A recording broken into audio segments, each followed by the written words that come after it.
our visions for mission is to reach out to lost people. We think that without Christ, people are lost. They need to hear the good news that Christ came and lived and died for them.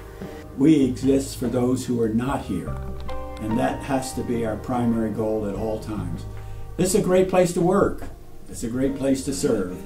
And we hope that the campaign is going to help us do a better job as we serve others. That as soon as the church stops making converts and discipling them into disciples, then we really begin the process of dying and we turn inward, when the primary call of the church is to be outward focused, to seek and to save the lost. It's not necessarily the traditional approach to ministry as many churches view ministry, but we think it's about people. And if we're going to touch people's lives, we got to be where people are. We got to recognize where people are hurting, where people are needy, and serve them. And when we do that, then we feel like God's going to honor and bless us as well. So we really get more out of it than they get in many cases, because we've just been obedient to God's call.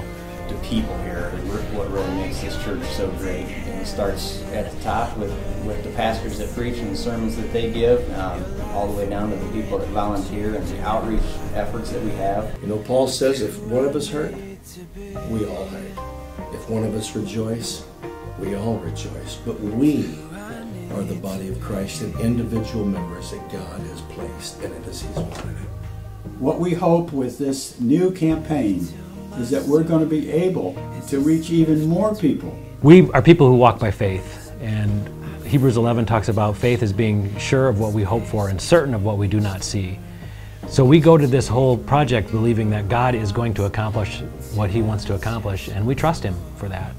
And another verse I really like is Romans 1:16. I've been thinking a lot about this. It's we are not ashamed of the gospel because it's the power of God to save. And we have this picture of people all around our community getting saved. And as they get saved, the church grows, the kingdom grows, there's celebration in heaven. We are part of God transforming the lives of our neighbors and our friends and our co-workers. We're seeing lives that are changed forever, for all eternity. And this is going to happen. And God is going to use us to accomplish that. And our faith says, now we're just at the part where we're looking forward, we're expecting this to come, but one day we're going to have a great celebration as we look back and go, hey, look what God has done.